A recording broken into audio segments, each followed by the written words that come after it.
दोस्तों, अगर आप पाकिस्तानी हैं तो ज़िंदगी में किसी न किसी मोड़ पर, ज़िंदगी के किसी न किसी फेज़ पर किसी रिश्ता कराने वाली आंटी या रिश्ता कराने वाले से वास्ता तो ज़रूर पड़ा होगा। और उस हवाले से आपके ज़हन में खट्टे मीठे और तल्ख तजुर्बात भी होंगे। आज मेरा वीलॉग इसी हवाले से है। तो दोस्तों, ये रिश्ता अंकल और रिश्ता आंटी हमारी सोसाइटी का एक लाजमी जुज़ है। ये हर जगह पाए जाते हैं और इनके कारोबार का एक लाजमी जुज़ ये होता है कि जिस लड़का या लड़की के रिश्ते की बात चल रही है, इनका काम होता है कि सबसे पहले उसकी मार्केट वैल्यू गिराई जाए। क्योंकि जब तक ये उसकी मार्केट वैल्यू गिराएंगे नहीं तो उसके घर वालों से अपने दाम बढ़ाएंगे नहीं, ये बताएंगे नहीं कि आपके बेटे या बेटी का रिश्ता ढूंढना मेरे लिए कितना मुश्किल काम है। यानी बिल्कुल ऐसा है कि आज के दौर में अगर कोई कह दे फरहाद को दूध की नदी खोद खोद देना, तो ये इस तरह का काम है। तो इस वजह से ये सबसे पहले आपकी मार्केट वैल्यू गिराते हैं। मैं अपनी अम्मी से एक जुमला अक्सर कहती हूँ कि किसी भी रिश्ता अंकल या रिश्ता आंटी से राब्ता करना अपने बच्चों की शादी के लिए मतलब अपने बच्चों को सरे बाजार रखना जैसा होता है। यानी कि आप एक प्रोडक्ट बन जाते हैं। बिल्कुल ऐसा फील होता है, मैं खुद इस तजुर्बे से गुजरी हूँ। बिल्कुल ऐसा फील होता है कि आप एक सामान है जिसे एक मार्केट में, एक मंडी में, एक स्टॉल पर रख दिया गया है। हर आने जाने वाला आपको उलट पुलट कर देखेगा और आप में वो नुक्स निकालेगा, वो खामियां निकालेगा जो आपने या आपके घर वालों ने आज से पहले कभी सोची भी नहीं होंगी। और आप चाहे किस आसमान में रहते हो, अपने दिमाग में अपने आप को पता नहीं कौन सा दानिश्वर समझते हो, पता नहीं कौन सा इंटेलेक्चुअल समझते हो, लेकिन जो वो हकायक आपको बताएगा ना, तो 80% लोगों में, मैं आराम से कह रही हूँ कि 80% लोगों का जो कॉन्फिडेंस है ना, वो जीरो पर आ जाता है। और आम तौर पर ये रिश्ता आंटियां खास तौर पर बड़ी ही खुराट होती हैं, खास तौर पर जब लड़कियों की बात आती है। लड़कियों पे में नुक्स निकालना यूं चुटकियों का काम होता है इनके लिए। अच्छा, रिश्ता आंटियों का वैसे कोई चेहरा नहीं होता था पहले, ये हर जगह हर मोहल्ले में होती थी। लेकिन जब से हमारा एक टीवी के जरिए तारुफ हुआ है मिसेस खान से, तो समझ लें कि मिसेस खान एक टिपिकल रिश्ता आंटी हैं। बट बात यह है कि मिसेस खान जो है अपर मिडिल क्लास और उससे थोड़ी ऊपर बिजनेस क्लास के रिश्ते करवाती हैं। बट उनका भी एटीट्यूड यही है, कुछ बातें वो ज़रूर प्रैक्टिकल करती हैं मगर आम तौर पर वो बहुत अंडर एस्टिमेट करती हैं लड़कियों को। मेरी नानी बताती हैं कि पुराने ज़माने में नाई रिश्ते लगाते थे। क्यों? कि नाई अलग अलग लोगों के घरों में जाते थे, उनके हवाले से उनका ज़ात, उनका पेशा हर कुछ जानते थे और वो रिश्ते लगाते थे। बताते थे कि फ़लाँ जगह फ़लाँ जोड़ की लड़की या लड़का है और रिश्ते वाला मामला खुश असलूबी से हो जाता था।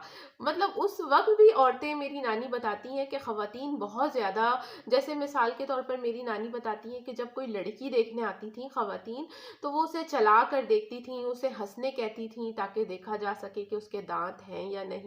चला कर देखती थीं कि लंगड़ी लूली तो नहीं है या पैर में कोई नुक्स तो नहीं है। उसे बोलने पर, बात करने पर मजबूर किया जाता था। और एक ट्रेडिशन और भी था, मेरी नानी बताती हैं, जो बहुत ही शेमफुल और शर्मनाक था कि बाज़ औक़ात लड़की की पुश्त भी, बैक भी देखी जाती थी। मुझे नहीं पता वो क्या चेक किया जाता था मगर लड़की को नीम बरहना भी करके देखा जाता था और मजबूर माँ बाप ये करने पर मजबूर होते थे। आज मुझे ये वीलॉग करने का ख्याल क्यों आया और मैं क्यों अपने अक्सर वीलॉग में कहती हूँ कि आप आजकल की जनरेशन को कि वो अपने लिए लाइफ पार्टनर का इंतखाब खुद करें अपने सोशल सर्कल के अंदर रहते हुए, चाहे वो फैमिली का सोशल सर्कल हो, चाहे वो उनकी वर्किंग इन्वायरमेंट का सोशल सर्कल हो, या जो भी या इवन सोशल मीडिया का सोशल सर्कल हो। क्योंकि जब दो लोग म्यूचुअली एक दूसरे को जानते हैं, समझते हैं, तो वो बेहतर फैसला कर सकते हैं और उस तरह की सुबकी और बेइज्जती से भी बच सकते हैं जो रिश्ता कराने वाली आंटियों के ज़रिए उनकी होती है। मैं मिसाल के तौर पर बताती हूँ, मैं समझती हूँ मेरी फैमिली, मेरा मैका एक बड़ा इंटेलेक्चुअल टाइप हम लोग थे।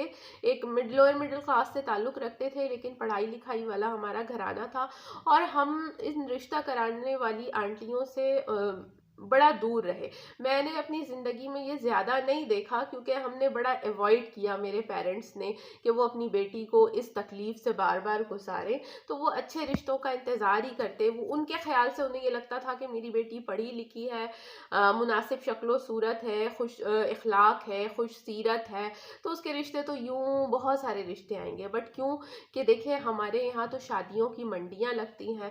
तो एक लोअर मिडिल क्लास की लड़की के लिए वो रिश्तों की लोगों में वो नहीं होती है कि एक लोअर मिडिल क्लास से लोग रिश्ता लें. तो मैं ये कह सकती हूँ कि रिश्ते की इस मार्केट, रिश्ते की इस मंडी में मेरी कोई ख़ास डिमांड नहीं थी, कोई डिमांड नहीं थी मेरी ख़ास. यानी मैं उसमें किसी भी काबिल नहीं थी कि हर रिश्ता कराने वाली आंटियाँ जो जिनसे हमारा वास्ता पड़ा, 2 आंटियों से, तो उन्होंने तो, मैं अपने आप को बड़ा दानिश्वर समझती थी, लेकिन उन्होंने मुझे बताया कि इस मार्केट में, रिश्ता मार्केट में मेरी हैसियत क्या है.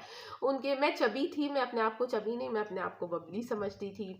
और मेरा रंग, मुझे लगता था कि मेरा रंग सांवला, अट्रैक्टिव और डस्की है, लेकिन उन्होंने बताया कि इसका रंग तो बहुत गहरा है, इसका रंग तो काला है. और फिर मुझे पता चला कि ये, मैं तो बहुत मोटी हूँ, भद्दी हूँ, और फिर ये कि मेरी एज भी हो गई है. यानी कि मैं आपको बताऊं कि क्योंकि मैं चबी थी ना, तो रिश्ते की बात तो मेरी एज में बहुत आगे जाकर आई, क्योंकि मेरे पेरेंट्स को लगता था अब अल्लाह ताला ने कोई अच्छा रिश्ता भेज देना है. तो जब मैं आई थिंक 20 साल की भी थी, तो क्योंकि मैं चबी थी थोड़ी सी, तो उस वक्त मेरी उम्र 20 साल थी, तो मुझे, मेरे बारे में किसी फैमिली ने ये कमेंट किया था कि लड़की की एज बहुत ज़्यादा है. और मैं आज सोचती हूँ कि जब 20 साल की लड़की की एज इतनी ज़्यादा थी लोगों के लिए, तो मतलब सोचें कि इस रिश्ता मार्केट में कितनी कॉम्प्लिकेशंस हैं. आजकल के हम जैसे कंज्यूमर्स, हम तो कंज्यूमर भी हो गए, हम तो प्रोडक्ट भी हो गए. तो ये प्रॉब्लम्स थी. तो कई दिलचस्प बातें जो मैं आपको बताती हूँ. एक बात तो, हम क्योंकि कम आए इसमें ना, लेकिन क्योंकि हमारा सोशल सर्कल इतना बड़ा नहीं था, मेरे पेरेंट भी थोड़े इंट्रोवर्ट टाइप थे, मेरे माँ बाप में कोई खुशामदी नहीं था, क्योंकि अपने बच्चों के रिश्ते करवाने के लिए खुशामदी नेचर भी होना बड़ा ज़रूरी है कि आप अच्छे अच्छे लोगों से ताल्लुकात बनाएं, अच्छे अच्छे लोगों की दावतें करें, लोगों की दावतों में जाएं, तो फिर आपके रिश्ते होते हैं बच्चों के. तो ये मैं खूबी मेरे पेरेंट्स में नहीं थी. तो फिर जब हार पछता के मेरी मदर ने फिर फैसला किया कि अब किसी रिश्ता कराने वाली आंटी से जो है हमें राब्ता करना चाहिए, तो उन्होंने इसके लिए मुझे बड़ा कन्विंस किया. रिश्ता कराने वाली आंटी से राब्ता करने के लिए सबसे पहले अपनी एक अदद तस्वीर फोटोग्राफर से खिंचवा कर देनी पड़ती है. मोबाइल की तस्वीरों से उनका काम नहीं चलता है. तो मैं इसके लिए कन्विंस नहीं थी, मैं वैसे ही बहुत कैमरा शाय थी. फिर फोटोग्राफर के पास, अच्छा, मैं अपनी तरफ से अच्छा सा तैयार होकर मैं चली गई थी, मैंने अच्छे कपड़े भी पहने थे, और फोटोग्राफर की तस्वीर भी अच्छी आई थी, कोई बुरी तस्वीर नहीं आई थी. यानी मैं जैसी हूँ वैसी ही तस्वीर आई थी. मुझे ओवरऑल वो अपना ऑरा, अपनी पर्सनालिटी उस तस्वीर में दिख रही थी. जब रिश्ता आंटी के पास वो तस्वीर गई, तो रिश्ता आंटी ने यूं करके वो तस्वीर रिजेक्ट कर दी और कह रही इसमें तो आपकी बेटी इतनी मोटी लग रही है और इसका रंग भी काला लग रहा है इस तस्वीर में, तो दूसरी तस्वीर लाए. मैं इस चीज़ पर तैयार नहीं हुई कि हम फोटोग्राफर को कहकर खुद को गोरा करवा लें. मैंने कहा अम्मी, आंटी को दे दें, उनको कहें कि जिस इस तस्वीर को देखकर जिसने आना है वो आए, नहीं आना है कोई मसला नहीं. लेकिन आपको पता है पेरेंट्स की कुछ मजबूरियां भी होती है. खैर, कुछ रिश्ते आए और सबने हमारे पीछे जाकर यही बातें कही होंगी कि इसका रंग ऐसा है या सांवली है, या फिर हमारी माली हैसियत. क्योंकि देखिए, अगर माली हैसियत आपकी बहुत अच्छी हो ना, तो फिर तो चाहे आपका रंग जैसा भी हो ना, आपकी लड़कियों की शादी को कोई मसला नहीं होगा. अगर तो आप बहुत अपने दामाद को स्पॉन्सर करने की सलाहियत रखते हो, तो फिर कोई मसला नहीं आपकी बेटी का. तो खैर, हमारी माली हैसियत, हमारे घर के जो रिश्ता देखे आते थे, जो पार्टीज, लड़की 2-4 देखने हमारे मुझे देखने आए, तो वो हमारी माली हैसियत देखते थे, हमारे घर के दरो दीवार देखते थे, कि उससे अंदाज़ा लगाते थे कि इनके पास कितने पैसे हैं, कितना जहेज़ मिलेगा. मेरी तालीमी काबिलियत पर हमेशा से लोगों को एतराज़ रहा था कि मैं जब कोई बात करती थी तो उनको लगता था लड़की बड़ी तेज़ है. हालांकि बदतमीज़ी ना मेरे नेचर में थी और ना मेरे घर से सिखाई गई थी. और जब भी कोई, मैं ईमानदारी से बता रही हूँ कि मुझे देखने फैमिली आई, मैं बहुत तमीज़ से मिली. उसकी एक बुनियादी वजह ये भी थी कि मैं नहीं चाहती थी कि मैं कोई बदतमीज़ी करूँ तो मेरी वालदा की तरबियत पर सवाल है. ये बात हो गई. फिर एक फैमिली आई, मैं आपको बताती चलूँ कि मेरी वालदा को जो है विटिलिगो की प्रॉब्लम हो गई थी 2005 या 4 के आसपास.